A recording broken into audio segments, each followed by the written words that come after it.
sur la résistance intérieure, avec les témoignages de Charles Gonard, Marcel Santoni et Jean-Jacques de Bresson. Merci à Mathilde Raximov et Jeannette Pazierkowski, Archivina Philippe Chalinier, prise de son Alexandre Jam, Claude Ben-Simon et Hervé Dejardin, équipe de réalisation Rémi Fessard, Marie-Ange Garando et Aurélie Luneau. Pour obtenir plus d'informations sur cette émission, vous pouvez aussi consulter notre site internet franceculture.com. Demain, pour notre dernière émission, nous allons sillonner quelques régions de France au gré des témoignages de résistants qui se souviennent de leur libération et du retour à la vie normale. À demain.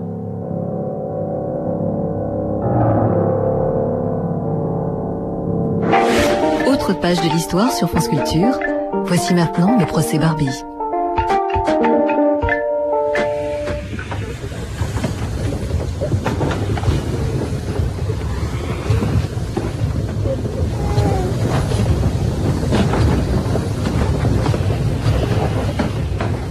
Le 9 février 1943, rafle de la rue Sainte-Catherine.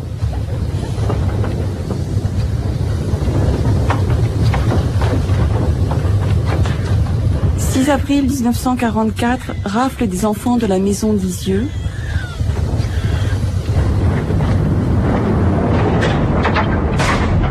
11 août 1944, déportation de 600 juifs et résistants dans le dernier train parti de Lyon à destination des camps de la mort. L'audience est ouverte. Je demande au service d'ordre d'introduire l'accusé, s'il vous plaît. Le 11 mai 1987 s'ouvre devant la cour d'assises du Rhône le procès de Klaus Barbie, accusé de crimes contre l'humanité. 37 jours d'audience pour établir sa culpabilité. Alors, accusé, quels sont vos noms et prénoms? Altmann Klaus. Vous êtes né à quelle date, s'il vous plaît? 25 octobre 1913. 25 octobre 1913. À quel endroit?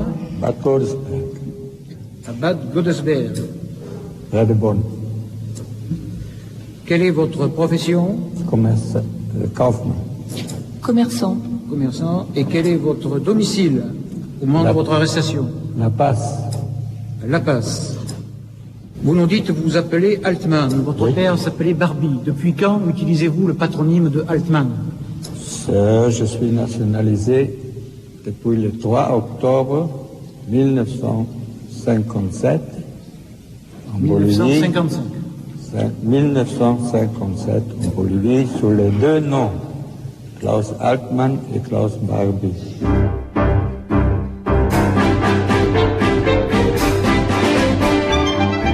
Mémoire, histoire et justice, le procès Barbie.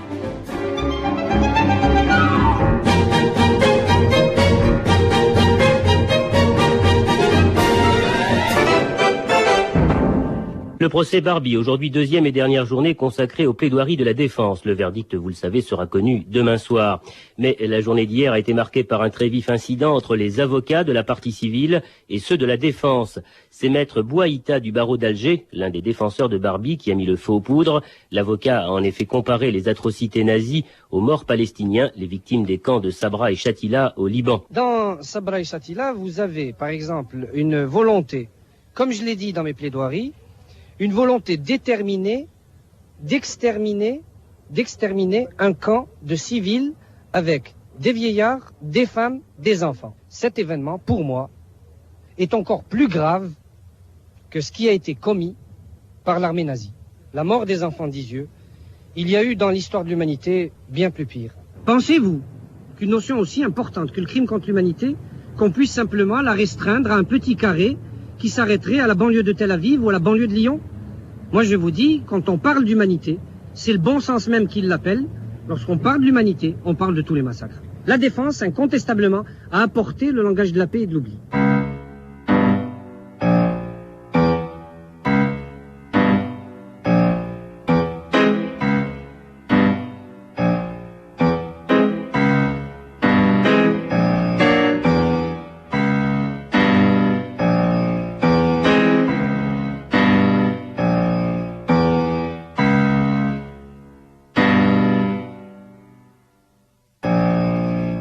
Vendredi 3 juillet 1987, 37e audience. Monsieur le Président, Messieurs les conseillers, Mesdames et Messieurs les jurés, ce procès arrive à son terme. L'opinion en a suivi les principaux épisodes. En même temps qu'il me faut défendre Barbie devant vous, je voudrais en dégager la signification pour elle, car ce procès nous dépasse tous. Il intéresse d'abord la morale publique, l'honneur de la France, le droit et les violences qu'ils peuvent subir en certaines périodes historiques. Nous vivons une de ces périodes. Devant la Cour, l'accusation, les parties civiles, la défense viennent de s'affronter pendant plusieurs semaines. Les parties civiles ont pu s'exprimer pendant 15 jours. Nous pourrons nous exprimer pendant 2 jours et demi, moins le temps de la réplique. Nous avions trop de temps, en effet. Devant la Cour, donc, nous nous sommes expliqués. À l'issue de ces débats, cependant, je crois que nous pouvons nous accorder sur une conclusion essentielle. Le procès de Barbie est un procès exceptionnel, je veux dire, un procès d'exception. L'histoire de France a connu bien des tourmentes, mais je n'ai pas souvenir que des juges de la monarchie, de l'Empire, des 5 républiques, aient jamais jugé quelqu'un plus de 40 ans après les actes incriminés, pas loin d'un demi-siècle. Aucun avocat ne s'est donc trouvé dans une position comparable à la mienne depuis fort longtemps. Je mesure la singulière dignité de la tâche, mais je découvre aussi l'inconfort de l'accusation, l'embarras des parties civiles. Même si vous disposez, messieurs, de soutiens inconditionnels dans les journaux, les télévisions, les radios, ce n'est pas une sinécure de soutenir des griefs à ce point élimés par l'âge. Vous vivez, vous aussi, mais à votre façon, ce qu'il est convenu d'appeler une grande première, car c'en est une, que de remettre en cause l'ancestral fonctionnement de la justice. C'est aussi un spectacle, un curieux spectacle même. Dans ce qu'elles ont de rationnel, de sage, dans la recherche lucide de l'équité, toutes les réformes du droit pénal depuis un siècle s'accordent à reconnaître l'extrême fragilité du témoignage humain. Au bout de quelques jours, parfois de quelques heures, il se brouille, se contredit. Policiers, magistrats, débutants en voient vite les faiblesses. Que devient-il donc dans un cas comme le nôtre, lorsque les souvenirs, si souvenirs il y a, remontent à autant d'années qu'il en faut pour qu'un homme passe de l'adolescence aux abords de la vieillesse? Jusqu'à présent, la prescription des délits et des crimes, de tous les délits, de tous les crimes, épargnait aux tribunaux l'humiliation d'avoir à prétendre trouver la vérité dans ce brouillard, à simuler un discernement aussi hasardeux. Mais les mœurs nouvelles, c'est-à-dire une morale elle aussi d'exception, estiment cette prudence inutile lorsqu'il s'agit de poursuivre ces actes déclarés abominables par excellence, imprescriptibles par nature parce qu'ils sanctionneraient un crime supérieur à tous les autres ou contenant tous les autres, et nommés crimes contre l'humanité. Là, puisque c'est grave et qu'on devrait être plus prudent, le temps écoulé ne change plus rien. D'ailleurs, il s'agit d'un temps figé, immobile, d'un non-temps, et les contradictions de la mémoire ne tourmentent plus personne. Dans ce cas-là et dans celui-là seul, les dispositions habituellement prises pour préserver l'instruction d'égarements éventuels disparaissent d'un coup. Le juge Riss a eu l'occasion de le dire en public, que ce procès lui avait appris la fragilité des témoignages. Leur éclipse ne soulève aucun émoi. Évidemment, pour organiser un procès d'exception, il faut bien recourir à 10, 100 procédures d'exception. Vous voilà donc, messieurs les magistrats, mesdames et messieurs les jurés, tenus de rendre un verdict dans une affaire où le droit commun s'efface au profit d'un système sans repère, ni boussole, plus proche de la pensée magique que de la raison critique. Et un système, bien sûr, comme je l'ai dit, de double poids et de triple mesure.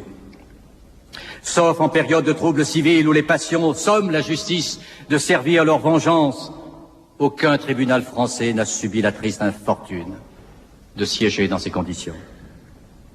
Avant de décider si Barbie est innocent ou coupable, il vous faut savoir en vos âmes et consciences si vous avez les moyens matériels et moraux d'en trancher par rapport aux règles du droit moderne, je veux dire du droit civilisé. À travers ces développements, ma plaidoirie a voulu d'abord vous éclairer sur ce point, vous convaincre que ce n'est pas possible. La notion même des crimes dits contre l'humanité ne saurait longtemps vous persuader du contraire. À première vue, elle impressionne. Nul n'oublie qu'elle désigne explicitement les persécutions engagées par l'Allemagne hitlérienne contre les Juifs sur son propre territoire, puis dans les différents pays qu'elle occupa. Les hommes de ma génération en gardent le souvenir d'une horreur telle qu'elle infirme les maux les plus intenses, et aussi pour certains la fierté de les avoir personnellement combattus. Mais la gloire ne fonde pas le droit, et l'horreur ne crée pas une théorie de victimes dont le martyre justifierait des lois particulières. Depuis l'assassinat individuel dans la rue, depuis le meurtre du métro, jusqu'aux grandes hécatombes où des peuples entiers disparaissent, tout crime s'accomplit, par définition, contre l'humanité. Cette notion de crime contient identité entre le meurtre d'un individu et celui d'une population, il n'y a pas équivalence. Reste que par une pente naturelle des sentiments, chacun tend à considérer comme uniques les malheurs dont il a souffert. On vous a rapproché ici un jeune avocat plein de talent qui n'a malheureusement pas pu rester ici d'une manière plus assidue. Mon confrère Collard du barreau de Marseille vous a rappelé le cas d'un homme qui avait tué, dans la tuerie d'Oriol, un enfant. Savez-vous à quoi a été condamné cet homme, Finocchietti? 10 ans.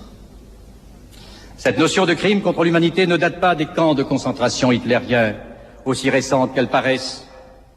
Durant l'été 1789, par exemple, la prise de la Bastille abaissa l'autorité du trône, mais entraîna aussi la mise à mort, dans des conditions affreuses, d'un certain nombre de ses principaux serviteurs.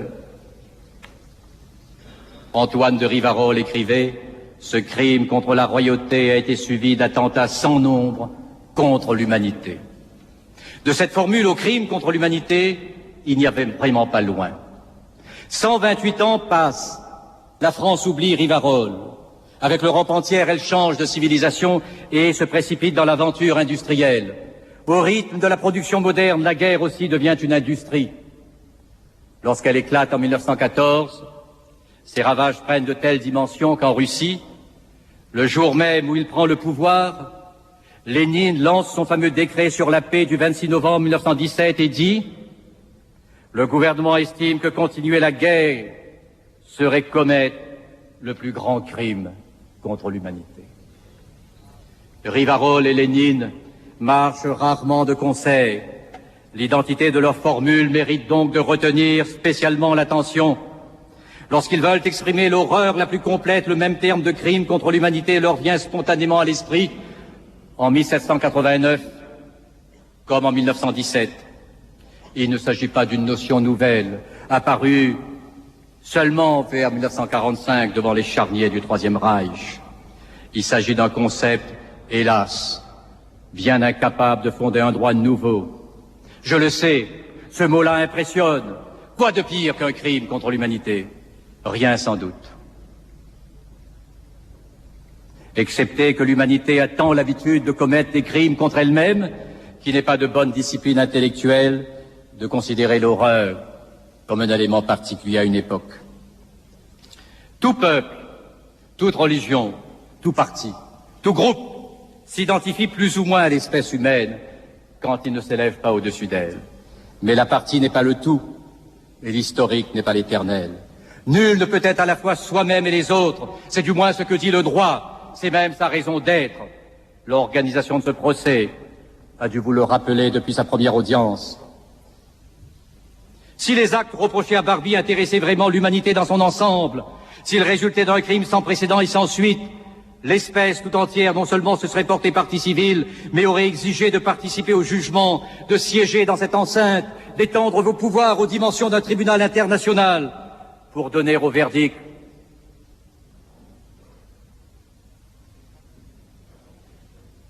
une valeur universelle et ultime.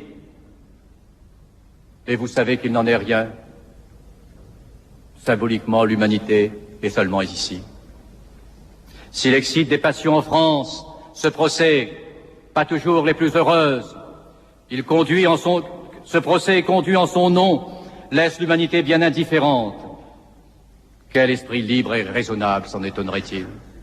Alors que nous parlons, des innocents succombent un à un ou en masse, déportés, fusillés, brûlés, ici ou là, parce que musulmans ou parce que non musulmans, parce que communistes ou parce que non communistes, parce que chrétiens ou parce que non chrétiens, bref, parce que n'étant pas de la teinte, de l'ethnie, de la foi, de l'opinion, du groupe, qui conviennent au lieu et au jour dit.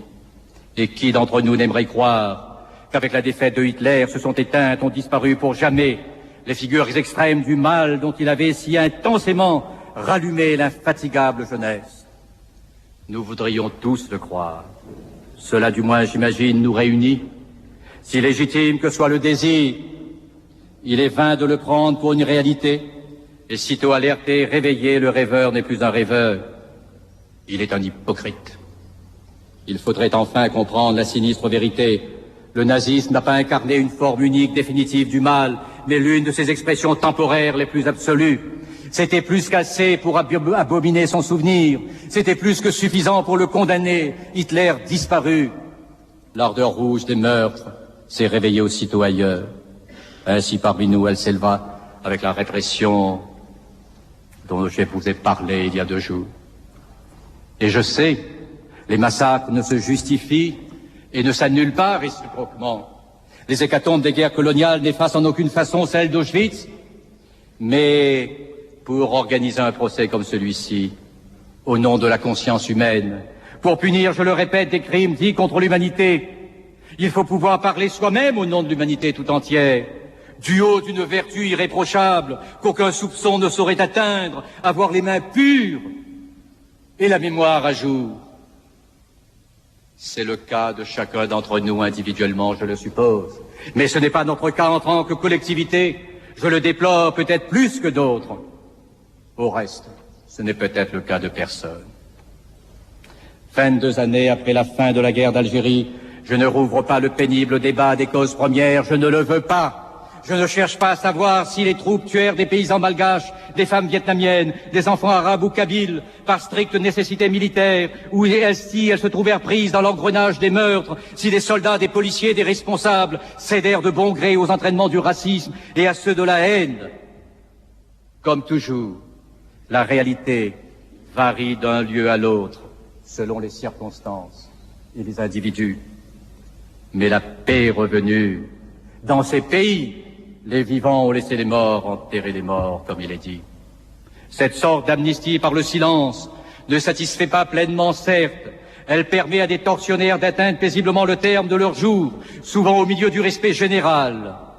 Au lieu d'en réclamer l'extradition, d'en organiser le rapt, de monter chez eux des procès à grand spectacle comme celui de Barbie en ce moment, les gouvernements vietnamiens, algériens, malgaches, préfèrent feindre un raisonnable oubli. Leur discrétion ne trompe personne, surtout pas eux-mêmes, mais elle permet à la vie internationale de se dérouler aussi normalement que l'autorise l'antique violence des hommes.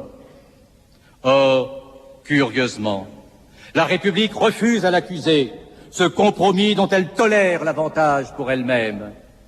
Ce faisant, elle entre dans une contradiction très singulière, d'autant plus qu'elle ne s'y abandonne pas au nom de ses intérêts proprement nationaux, mais en tant que procureur du genre humain, qui, redisons-le, ne nous demande rien de semblable. Aussitôt après le rapt de Barbie, les médias sollicités et ravis dénoncèrent en lui le meurtrier de Jean Moulin, le bourreau de la résistance lyonnaise, et ensuite seulement, comme à titre subsidiaire, sa compromission et les crimes dits contre l'humanité. Répétée sans trêve, la première accusation utilisait le souvenir d'un héros national. Pour toutes sortes de raisons, jusqu'à ce jour, on a reculé devant ce procès. Avec une généreuse grandeur d'âme, notre pays se désista donc de ses griefs propres contre Barbie, au profit d'une cause autrement plus large que la sienne, celle de l'humanité. atteinte par des attentats estimés, eux, imprescriptibles, alors que l'humanité n'a aucun délégué dans cette enceinte. Messieurs des partis civils et monsieur le procureur général n'ont tout de même pas la prétention de représenter à eux seuls la planète et ses habitants. Bien que le monde ait immensément souffert depuis 1945, je n'aperçois ici aucun rescapé de tant de massacres, de tant d'exterminations. Je ne vois ici, pour soutenir l'accusation, aucun rescapé de My Lai, aucun survivant de Sabra et Shatila. Je m'étonne que mes adversaires n'en aient pas requis les services. Sans doute ne trouverait-il guère de volontaires pour venir. Depuis son rap, nous savons d'expérience combien la volonté d'un individu pèse peu au regard des pseudo-exigences de l'humanité. S'il ne veut pas venir, on l'enlève. En théorie, des agents du gouvernement français ont organisé le rap de mon client pour le punir. À y regarder de près, je me demande s'il ne s'agit pas de bien autre chose. Et d'abord, mesdames, messieurs les jurés, de rouvrir contre la France l'interminable, l'obsédant procès, qu'en toute mauvaise conscience, la France ne cesse de se faire à elle-même depuis la défaite de 1940 et les suites de sa capitulation. Nulle part au monde cette période n'entretient encore, comme ici, ces controverses passionnées, je dirais même cette espèce d'obsession maladive, sujet scabreux s'il en est. Sans elle, nous savons bien que nous ne serions pas ici face à face. Puisque mes adversaires prétendent vouloir la justice, examinons donc si le traumatisme de 1940 permet de la rendre et seulement de s'en approcher. Car enfin, pour que le jeune Barbie arrivât à Lyon avec la Wehrmacht, il a bien fallu qu'avec le général Gamelin, Édouard Daladier, Paul Reynaud et quelques autres à leur tête, des millions de fuyards l'y laissent arriver, avant que de choisir ou de subir, hormis les poignées de résistants de la première heure, la paix douteuse de la collaboration. Monsieur le Président, Mesdames et Messieurs les jurés, situer la cause première de ces audiences à l'effondrement national de 1940 ne se peut surprendre personne. Ma plaidoirie, cependant, s'éloignerait de l'essentiel des débats si elle se bornait à rappeler cette évidence, sans établir comment l'accusation, les partis civils, en usent, sans le dire, pour vous solidariser à votre insu, d'une entreprise elle aussi vieille d'un demi-siècle, mais toujours fringante dans sa néfaste et terrible efficacité. Là, Barbie n'est plus en cause, dans la mesure même où il le serait par ailleurs. Les Français, nous le savons tous, gardent une immense honte du désastre de 1940 et de ses suites. Ce procès s'efforce à sa façon d'en apaiser les troubles par transfert de responsabilité et de châtiment sur Barbie, promis au rôle de victime expiatoire. En 1947, dans un temps beaucoup plus proche de la défaite que le nôtre, Georges Bernanos diagnostiquait cette véritable plaie nationale dans un article prophétique publié. Alors, il ne s'agit pas de maintenir notre peuple dans son remords, il s'agit de l'aider à le surmonter. Le vrai malheur n'est pas que la France ait déçu le monde, c'est qu'elle se soit déçue elle-même. Ce complexe d'infériorité créé par cette déception ne compromet pas seulement notre relèvement, il n'est pas exagéré de dire qu'il menace notre existence nationale elle-même.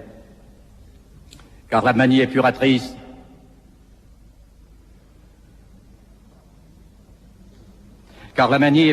n'est très certainement qu'un des aspects de ce complexe, une perversion analogue au masochisme des refoulés. Au-dedans, comme au dehors de ce prétoire, aucun patriote ne méditera ces phrases terribles, sans en avoir l'âme chavirée ni sentie. Monsieur le Président, Messieurs les conseillers, Mesdames, Messieurs les jurés, combien leur sens écrase vos délibérations, autant qu'il rend ce procès impossible. Car enfin ne pas voir qu'à travers Barbie, utilisé comme bouc émissaire, la France se dérobe à ses responsabilités, en même temps qu'elle les exhume avec les fantômes, qu'elle arrache au néant pour les transférer sur un autre. Complexe, perversion analogue au masochisme des refoulés, s'exclamait Bernanos. Que ne dirait-il pas s'il voyait, 37 ans plus tard, ces passions artificiellement entretenues vrombir autour des mêmes thèmes? D'ordinaire, les colères, les rumeurs, la mémoire même des grandes crises nationales s'apaisent, s'estompent au fil des années. Mais dans ce cas de nouveau, dans ce cas seul, vous ne songerez jamais trop au caractère d'exception de toute cette affaire. 6 mois ne passent pas sans qu'un film, une campagne contre un homme politique, une émission, un anniversaire, nous sommes de choisir entre Vichy et les résistants, les hitlériens et leurs victimes, comme si la cause n'était pas entendue, définitivement tranchée, comme si, quand nous avons déposé les armes, le 8 mai 1945, elle n'était pas déjà entendue. Eh bien non. Pour certains, la France ne doit pas finir de se meurtrir, de se torturer avec les épisodes de cette partie de son histoire. Les fureurs échauffées pour la circonstance obéissent à bien des excitations artificielles. Jamais dans la vie quotidienne, et vous le savez, au travail, au bureau, à l'usine, en famille, personne ne parle de ces événements avec l'âpreté de convenance lorsqu'ils alimentent la rumeur publique. La gauche, la droite s'en emparent tour à tour, l'une l'autre, s'apostrophent, s'insultent, se contestent mutuellement leur patriotisme. À écouter ce tintamarre dans chacun de ces épisodes, il semble que la France entière collabora, sauf l'accusateur, au moment où il ouvre la bouche. Au fond, chacun s'efforce d'expulser sa mauvaise conscience vers la bergerie du voisin, avec l'espoir qu'elle y apportera la peste. Quelle honte et quelle tristesse. Seule la France, en Europe, seule dans le monde, la France donne le spectacle de cet étrange délire historique. Elle repousse le spectre des années maudites et à la fois elle s'y accroche, les ressuscite sous n'importe quel prétexte, mais toujours suivant le même code pour se repaître de ses anciennes humiliations. La manie épuratrice, dénoncée par Bernanos, annonçait directement ces cérémonies douteuses. Sans doute mon client n'est pas français. Les crimes ou délits pour fait de collaboration n'interviennent pas directement dans son affaire, puisque leur prescription en interdit le rappel. Mais les fameux crimes dits contre l'humanité, déclarés eux imprescriptibles par nature, permettent de tourner cette disposition du Code, de prendre à revers l'intention du législateur, pour replonger encore, pour replonger toujours la France dans cette obsession des années noires, où elle ne donna certes pas en spectacle le meilleur d'elle-même. Je demande à mes adversaires ce qu'ils gagnent exactement à entretenir ce malaise, à entretenir ce trouble, ce qu'ils veulent, ce qu'ils cherchent, qu'ils le disent nettement. En jugeant Barbie, dans ces conditions étrangères au droit commun, la République met la France 2 fois en accusation. La première fois par un spectacle judiciaire, étranger à la loi, et la seconde, bien plus grave, qu'elle le veuille ou non, parce que l'effondrement de ses troupes en 1940, son désarroi, la collaboration de la majeure partie de ses élites et de ses dirigeants la rendent participante aux actes de l'accusé. Au fond de lui-même, le pays le sent bien, et je ne ferai pas à ceux qui ont organisé ce procès l'injure de les croire incapables de la même perception. Et tout cela, pour aboutir à quoi? Si mon client était condamné, n'en doutez pas, Monsieur Klarsfeld vous sortira bientôt une autre affaire de son arsenal. On se souvient encore du dépit bruyant des chasseurs de nazis à l'annonce de la mort du docteur Mengele. Le président de la République autrichienne n'a-t-il pas été lui aussi accusé tour à tour de crimes commis en Grèce sur des Juifs pendant la Seconde Guerre mondiale, puis l'accusation ayant fait long feu de crimes commis contre les partisans yougoslaves, sans que ces accusateurs s'embarrassent le moins du monde du silence des 2 gouvernements intéressés, comme si le sort des résistants yougoslaves était l'affaire des autres, et non pas l'affaire du gouvernement régulier de ce pays, issu d'une résistance incontestable. Oh, je sais, on vous parle d'un combat sacré pour défendre nos grands morts de l'oubli, d'entretenir le culte de la résistance auprès d'une jeunesse déjà éloignée de son histoire et qu'on prétend parfois ignorante d'Adolf Hitler. Noble but. Mais j'espère toutefois ne pas offenser la chancellerie ni les partis civils en leur rappelant que la mémoire d'un peuple ne dépend pas d'une circulaire du garde des Sceaux, ni d'un procès, fût-il organisé suivant les meilleures recettes de la société du spectacle. Ne me dites pas que je fais là, à ceux qui ont voulu ce procès, un procès d'intention. Vous avez entendu leurs déclarations, vous avez lu leurs déclarations. Ils vous disent Barbie ne nous intéresse pas, on se moque de Barbie. À propos de Barbie, nous voulons faire renaître une mémoire. Selon un usage bien établi, des techniques bien élaborées, nous en sommes là, à ce procès qui excite l'enflure du vocabulaire, comme toute autre évocation du nazisme. Il attise l'emphase à répétition. Cette tonitruance automatique s'accorde mal avec les jugements de l'histoire. Les calculs, les dissimulations et les mensonges éclatent dans ces empressements solennels où le commerce des reliques prospère derrière le culte des victimes. Quand la vertu ne comporte plus aucun risque et ne réclame plus aucun courage, les hommes voient s'étendre sur eux le souffle moisi des grandes tromperies. De partout, bien sûr, des témoins se lèvent pour témoigner. Mais, pour tout vous dire, ce grand cérémonial à épisodes multiples du nazisme, perpétuellement ressuscité, perpétuellement battu, sans qu'aucun de ses actuels adversaires s'expose à un danger immédiat quelconque, soulève le haut le cœur qu'inspire un scandale réchauffé. Les parents, les fils des victimes souffrent encore et toujours, et je les comprends. Mais peut-être me comprennent-ils aussi. J'espère qu'ils sentent, qu'ils reconnaissent dans mon exigence, dans notre exigence, un sentiment vrai, plus proche de leur douleur que les vociférations justicières, si faciles aux épigones de Tartuffe. Or, si les partisans du procès obsèdent l'opinion de leur campagne, de leur réquisitoire, avez-vous jamais entendu les autres s'exprimer une seule fois? Pas du tout. Alors, Monsieur le Président, Mesdames, Messieurs, les jurés, prenez garde. Nous sortons ici du temporel. Nous sortons des actes examinables, discutables, justiciables du libre examen pour entrer par effraction dans le droit divin. Ce procès ne procède pas d'une décision de justice, mais d'un acte religieux. Dès lors, le silence révérentiel autour de lui s'explique. Nul n'ose en contester le principe par peur d'un sacrilège. Alors, au nom de toutes les traditions de la France moderne et de la dignité de la raison, je vous en adjure d'un mot, d'un seul mot. Il n'y a pas sacrilège, mais sortilège. Ressaisissez-vous. C'est vrai, aucune société ne vit, aucune société ne dure sans représentation du bien et du mal.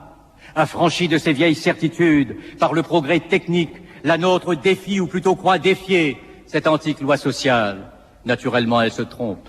Elle prend ses illusions pour des audaces, et loin d'échapper aux anciens interdits moraux, elle introduit le tabou religieux dans le politique grâce au souvenir du Troisième Reich, et vous livre avec Barbie dans le box des accusés un diable bien présentable, garanti sur mesure, permissive sur les mœurs, incertaine sur la conscience de l'acceptable et de l'interdit en morale ordinaire, d'autant plus avide de consensus pragmatique qu'incapable d'un accord, d'une communion sur quelques valeurs profondes, inapte même à armer sa jeunesse contre les tentations de la drogue, les dérives du désespoir ou les sursauts en retour d'un cynisme sans horizon. Notre société s'y entend à merveille pour la protéger des mortes séductions du nazisme. L'accusation ni les parties civiles n'échappent ni ne peuvent échapper à cette infiltration de la métaphysique dans le droit. Et parler à ce sujet d'un terrorisme intellectuel exercé en permanence sur l'opinion serait une expression inadéquate parce que trop faible. C'est sous cette pression inouïe qu'on vous somme de rendre un verdict, alors que les moyens de persuasion ne soutiennent qu'une seule thèse, suggérée sacrée. Cette infiltration du religieux dans la justice vous explique aussi le retour permanent dans notre vie sociale du thème nazi, promu ainsi au destin de diable sempiternel. Une condamnation prononcée ici ne vous délivrerait pas de lui. Sitôt Barbie frappé, ses adversaires trouveraient son sosie quelque part.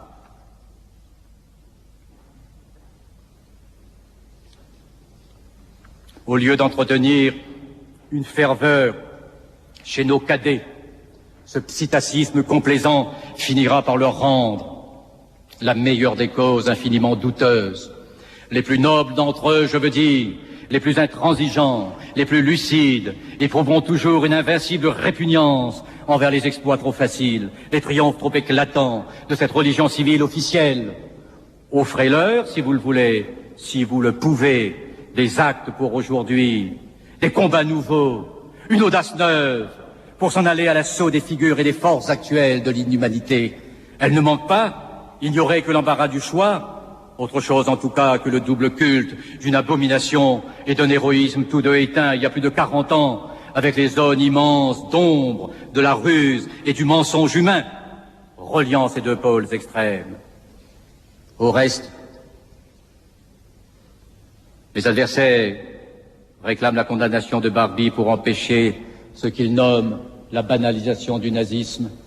Mais cette banalisation, ils y travaillent plus que quiconque, avec leur acharnement à revenir sans cesse sur le même sujet, à y mêler grandes évocations et prétextes médiocres, comme ici, ne leur en déplaise, leur entêtement défie la nature, le ressassement fatigue, à force de saturation, il provoquera un immense rejet. C'est du reste votre devoir d'y songer aussi. Monsieur le Président, Messieurs les conseillers, Mesdames, Messieurs les jurés, voici qu'approche pour moi le moment de conclure et d'entendre la réplique des parties civiles. Et pour vous, la décision très grave sur le sort qu'il revient de réserver à Barbie. Au nom de l'humanité, l'accusation vous demande de ratifier son enlèvement et de le maintenir en prison jusqu'à la fin de ses jours. Passons. Qu'en serait-il si l'accusation ne se réclamait ouvertement de doctrines humanistes? Passons. Passons, mais pas trop vite. Attardons-nous encore un instant sur ce principe étrange. La Cour poursuit Barbie pour crime contre l'humanité. Mes adversaires acceptent et brandissent ce chef d'accusation. Entrez donc dans leur logique. Renvoyez Barbie devant son juge naturel qui sera l'humanité dans son ensemble, puisque tribunal français, vous ne pouvez rendre le verdict à sa place. Déclarez votre incompétence. Dites non. Priez, monsieur le garde des Sceaux, d'élargir mon client ou demandez-lui d'entreprendre avec diligence les démarches nécessaires auprès des diverses puissances, les traditionnelles comme les plus jeunes, pour qu'elles assurent en commun sa garde et toute éventuelle procédure. En somme, prenez-les au mot, prenez-les au sérieux, même s'ils ont tenté, eux, de vous abuser. La justice, je vous la demande, moi, non pas au nom de l'humanité, mais au nom de la France. Assurément, voici face à face deux causes bien inégales par leur dimension. La mienne se présente devant vous, avec sa pauvre taille. J'espère que ces messieurs voudront bien ne pas trop la dédaigner, malgré sa modestie, parce qu'elle a sa dignité et la dignité même de la France, dont nous avons le sol sous les pieds, la mémoire en nous, et qui nous entoure à cet instant de son attention. L'accusation à l'humanité autour d'elle en imagination, pour ne pas dire en fantasme. La France ne prétend pas à une telle désincarnation. Votre verdict la touchera dans sa chair, dans son esprit et dans son cœur. À 40 ans de la libération de son territoire, il vous faut à votre tour libérer la France de l'équivoque et douteuse obsession hitlérienne. Cette hantise artificiellement entretenue par les procédés du scandale irrite désormais l'opinion, et vous le savez. Vous le savez par les plus jeunes que vous fréquentez, car elle ne répond plus à aucune nécessité nationale, notamment pas dans l'ordre moral. Sans doute vous adjure-t-on de condamner Barbie pour l'exemple, de frapper en sa personne un système exécrable, de stigmatiser l'usage des violences, tortures, déportations, d'en conjurer ainsi le retour. Comme ancien défenseur des nationalistes algériens pendant la dernière guerre et peut-être la plus tragique des guerres coloniales, je ne me sens pas trop mal placé pour vous dire que le procès de Nuremberg, puis la pendaison de ses principaux accusés, n'empêchèrent nullement la permanence de la barbarie dans la civilisation.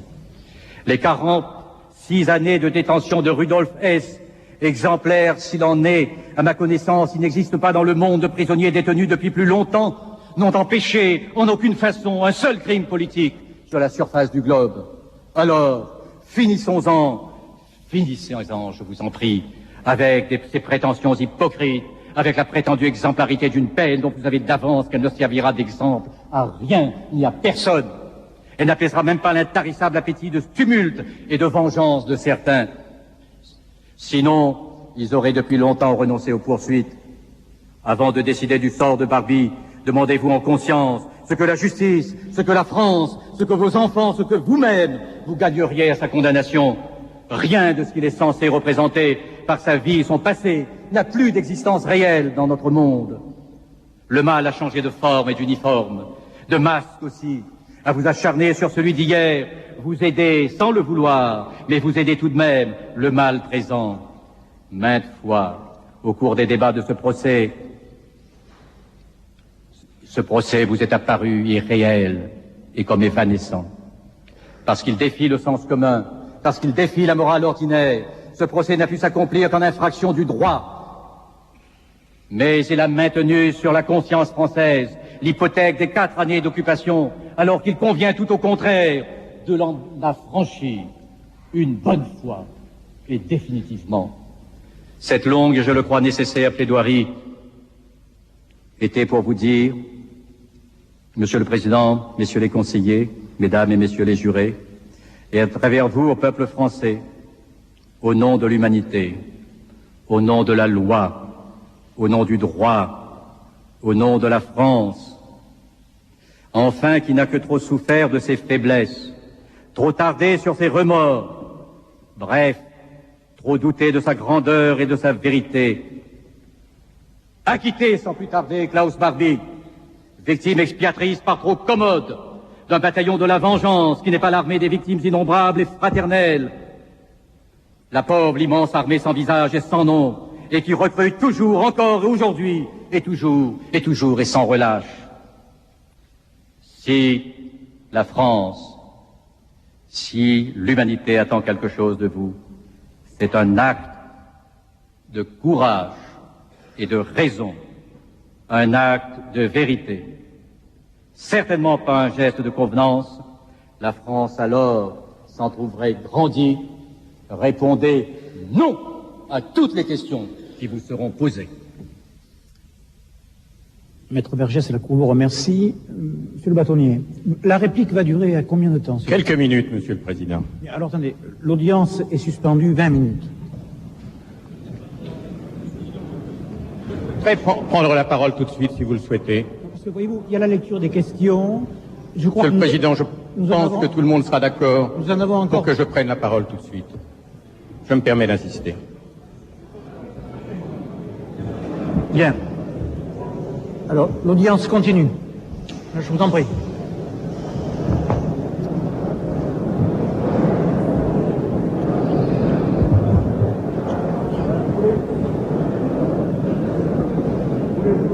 Non, Voulez-vous reprendre vos places, s'il vous plaît? Oui, silence, s'il vous plaît. Oui. Alors, maître, monsieur Bâtonnier. Monsieur le Président, Messieurs les conseillers, Messieurs et Mesdames les jurés, parlant au nom des parties civiles, je n'userai pas d'enflure du vocabulaire.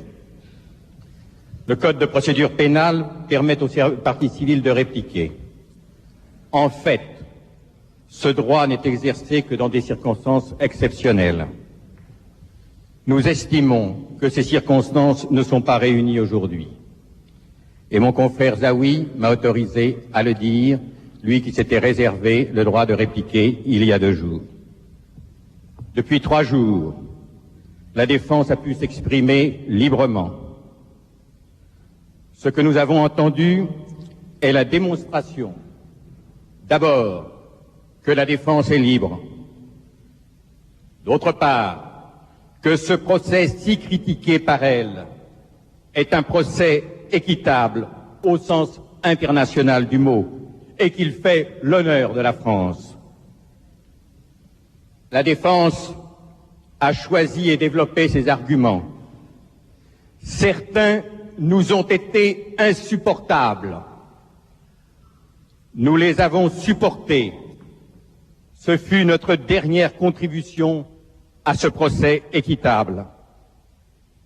Les propos tenus trouvent leur réponse dans leur caractère excessif même. Tout ce qui est excessif devient dérisoire. Nous n'acceptons pas ces arguments, mais nous laissons le soin au dossier qui est devant vous, aux témoins que vous avez entendus, à nos plaidoiries dont nous sommes sûrs que vous avez le souvenir, au réquisitoire de Monsieur le procureur général, pour vous apporter les éléments pour répondre en pleine liberté, en juré libre que vous êtes à la face de la France, à la face du monde, la réponse aux questions qui vous seront lues tout à l'heure. Je vous donne la parole, maître Vergès. Président, Messieurs les conseillers, Mesdames, Messieurs les jurés, je serai bref. Je m'attendais d'abord à ce qu'il n'y ait pas d'intervention, puisque la décision avait été prise de ne pas intervenir. Et pour expliquer qu'on n'intervenait pas, on est intervenu. D'habitude, dans une réplique, on relève une erreur dans la plaidoirie de la défense. Je constate qu'ici on n'a relevé aucune erreur. Je pensais qu'on allait vous dire qu'il était normal dans les télex de l'armée allemande de dater de 1943 la signature d'un télex qui arrivait le lendemain en 1944. Sur le télex d'Isieux, j'attendais une explication, elle n'est pas venue. Par contre, vous avez eu, comme si vous étiez des enfants, une mise en garde de monsieur le bâtonnier. Il faut que vous sachiez que nous sommes des avocats ici, que le bâtonnier est le premier d'entre nous, mais qu'il est un avocat comme les autres, et qu'il n'a aucune autorité particulière à vous admonester, ou à nous admonester. Nous sommes ici sur le même plan, et c'est pour cela que lui répondant, je vous dis, ne l'écoutez pas. Il ne vous a apporté aucun argument d'autorité. Et ceci prouve à quel point, de ce côté-ci, les partis civils n'ont aucun argument à vous opposer aux arguments que moi, j'ai développés depuis 2 jours.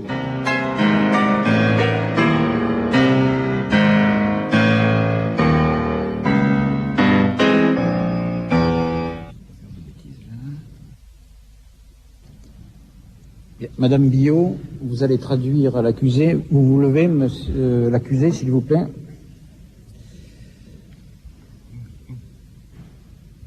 Vous connaissez les faits qui vous sont reprochés.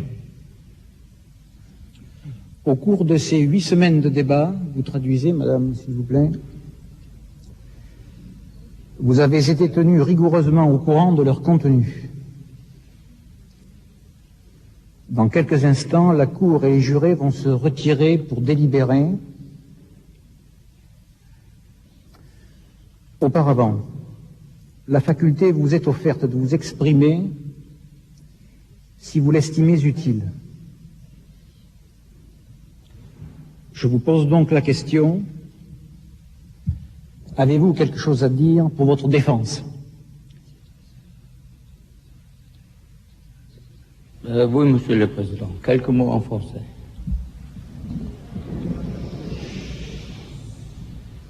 Je n'ai pas commis la rafle des yeux. Je n'ai eu jamais le pouvoir de décider des déportations. J'ai combattu la résistance, que je respecte, avec dureté.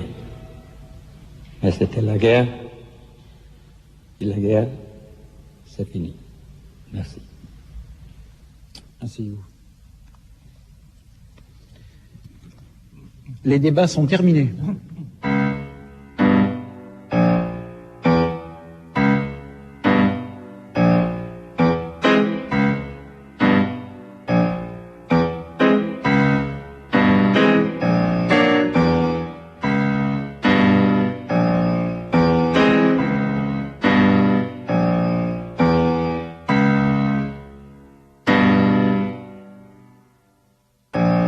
Bertrand Poirot-Delpech.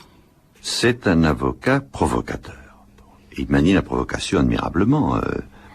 J'ai un procès d'aide au FLN où il avait dit tout d'un coup, mais au fond, il y a un membre du tribunal militaire, c'était Harry, dont la nomination est parue au journal officiel en cours de procès, donc tout est annulé. Et c'est vrai que sur le droit, il avait gagné.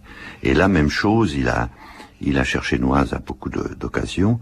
Il voulait qu'il n'existe pas de preuves et que tout ce soit des acharnés de la vengeance qui aboient en face de lui, et face à un homme diminué, proche de la mort et qui n'était jamais qu'un exécutant. En gros, c'était ça qui revenait. Mais il y a eu des incidents variés parce que tout d'un coup, il passait les bornes, mais de façon très consciente. C'était pas des lapsus. C'est quelqu'un qui aime passer les bornes pour voir. Il a même eu, je sais pas si ça a été consigné à l'audience, mais lorsque, quand il y avait un incident, il voulait marquer pour le public, pour les jurés, bien sûr, en direction des jurés, il voulait marquer qu'il était seul, encore qu'il ait eu recours à un avocat du tiers-monde pour montrer que c'était une bataille de l'innocence et de la pauvreté face à l'écrasement qu'aurait représenté la partie civile. Mais là, je crois que ce coup, entre guillemets, était c'était un pétard mouillé. Mais par contre, tout d'un coup, il a eu quelque chose vers les jurés. Peut-être l'a-t-il dit à voix basse, mais quand ils sont tous indignés de certaines de ses manœuvres ou de ses propos, et il a dit: regardez-les, ce qui est terrifiant. Et il les a même traités, je crois, de meute. C'est-à-dire qu'il voulait être la victime. On le sait très bien, notamment depuis que l'information devient un spectacle et que tout est spectacle dans nos sociétés. Il faut être la victime, c'est important. Et donc, il voulait être la victime. Et les enfants étaient prêts, d'ailleurs, aux suspensions d'audience, je veux dire, pas de coller à lui, mais de coller à ses paroles et de l'écouter, verser son venin en disant, vous savez, on vous a dit ça, mais c'est pas exact. Et les gosses, ils commençaient à être ébranlés. On a vu des gosses, mais il y avait des gosses qui portaient la kippa et qui étaient donc là. Il y avait un tour de rôle d'école juive qui envoyait des enfants. Ils étaient troublés par les interventions comme ça, à voix basse, hors audience. Et ça a joué à plusieurs reprises. Mais la recherche de la position de victime, depuis, s'est manifestée à beaucoup d'occasions. Et déjà, ça a toujours pointé, mais il s'en est servi beaucoup. Mais on pouvait pas en faire une victime. Et même le silence, aurait-il fait le gâteux qui ne comprend rien à rien, il n'aurait pas réussi à passer pour une victime. Aussi vrai que Pétain et Papon, j'étais à voix basse, pouvaient difficilement passer pour les victimes d'une mauvaise querelle.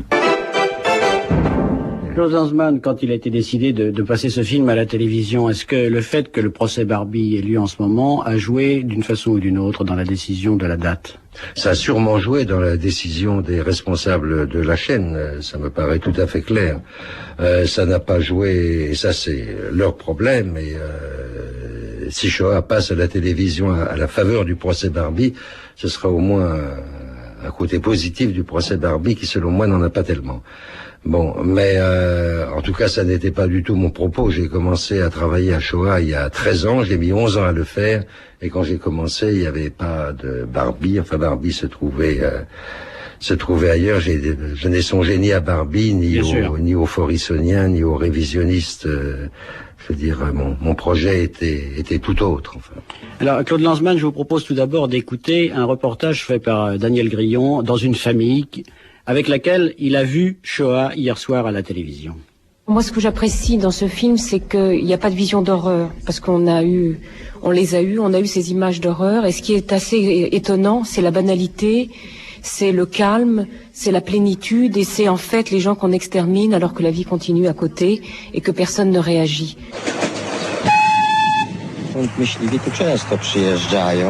Oui, on chasse toujours ici, il y a beaucoup d'animaux de toutes sortes. Il y avait des tentatives de fuite. De temps en temps, ils entendaient des explosions sur le champ de mine et parfois ils trouvaient une chevreuil et parfois un malheureux juif qui essayait de s'enfuir. Le génocide se passe là et le Polonais continue à cultiver son champ. Ce que j'apprécie vraiment, c'est la nécessité de Lanzmann de passer par la parole. Je trouve que c'est bien de le montrer à la télévision. Je trouve que ça passe un peu tard, mais je trouve que c'est bien de le montrer à la télévision. C'est la première fois que j'entends aussi des gens qui, se trouvant près des lieux d'extermination, racontent comment ils l'ont perçu, eux, à cette époque. Lorsqu'on voit les images, on se demande comment justement les gens les voyaient, et là on l'apprend petit à petit.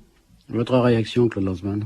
Ça me fait tout à fait plaisir, ça prouve que ça voit à la fois que les gens ont compris le film, enfin le comprennent et perçoivent ce qui est neuf dans le film. Et c'est ça que vous avez voulu faire, c'est ce que dit cet homme et cette femme. Oui, ça et bien d'autres choses. Shoah, c'est un film riche, il y a beaucoup de choses dans Shoah. Mais apparemment ils comprennent bien.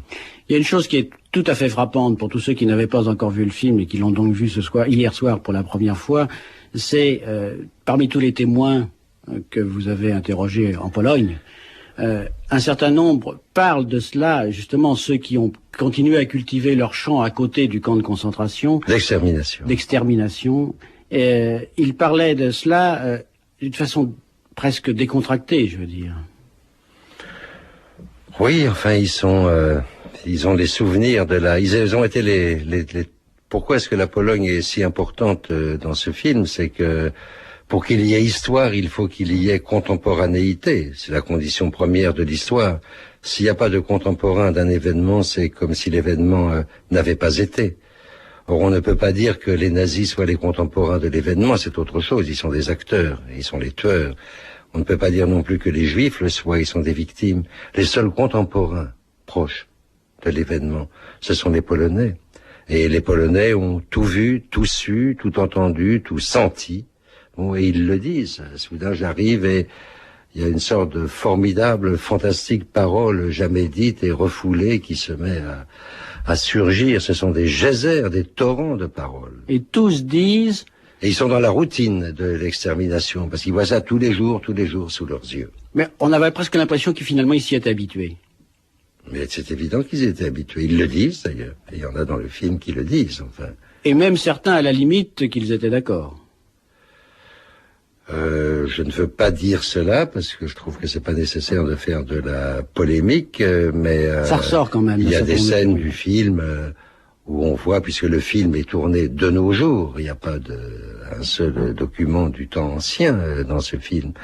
Ce qui est frappant, ce qui est choquant, c'est de découvrir que l'antisémitisme reste intact, enfin le vieil antisémitisme chrétien reste intact bien que les juifs de Pologne soient morts. Donc il n'y a pas besoin de juifs pour être antisémite. C'est un archétype. Claude Maluret. Moi je pense que l'un des éléments importants de ce film et du fait qu'il soit projeté aujourd'hui, c'est que, Claude Lanzmann y a fait allusion tout à l'heure, c'est que nous sommes en train d'entrer dans ce que on pourrait appeler la période historique. Les témoins dont il parlait, beaucoup d'entre eux ont disparu déjà. Et puis ceux qui restent aujourd'hui sont âgés, nous mourrons tous un jour ou l'autre, et tous ces témoins vont nous quitter dans un certain nombre d'années. Et par conséquent, nous sommes à la période où la mémoire compte le plus. Ou bien nous allons enregistrer ces témoignages, ou bien nous allons faire en sorte qu'ils transitent vers cette période historique, ou bien nous allons manquer ce moment. Et par conséquent, c'est par rapport à la mémoire et par rapport à l'oubli que je vois l'importance de ce film, parce que nous sommes dans une période qui est peut-être une période charnière. Oui. Je voudrais dire un mot, monsieur le ministre. Je suis bien d'accord avec vous sur la mémoire. Les choses, on ne les apprend jamais dans les livres. Et je ne suis pas certain non plus qu'on les apprenne à la faveur de procès, pas 40 ans plus tard. Il faut inventer d'autres choses, il faut inventer d'autres modes d'approche. Et la meilleure façon de conserver la mémoire, c'est de vivre les choses au présent, finalement.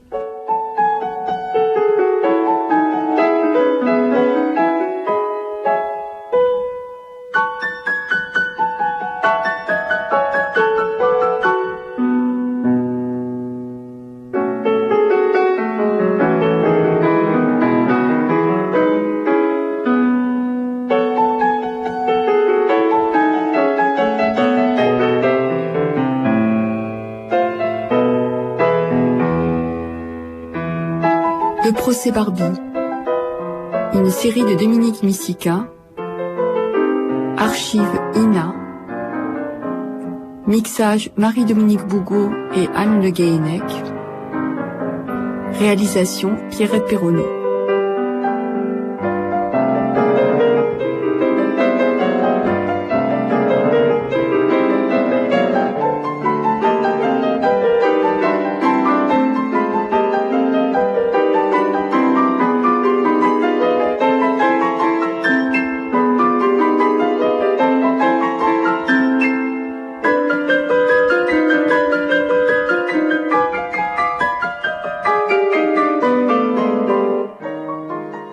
Rendez-vous de l'été, 3 nouveaux magazines sur France Culture. Pour les taux levés, Quartier d'été, chaque matin à 7h. Tout ce qui compose et recompose le débat public, le vif échange de contre-expertise à l'heure du déjeuner. Enfin, en direct des festivals d'été, le soir venu, Lumière d'août. Rencontres, portraits, débats, Quartier d'été, 7h, contre-expertise, 12h45, Lumière d'août, 18h20. Vos magazines, du 26 juillet au 29 août.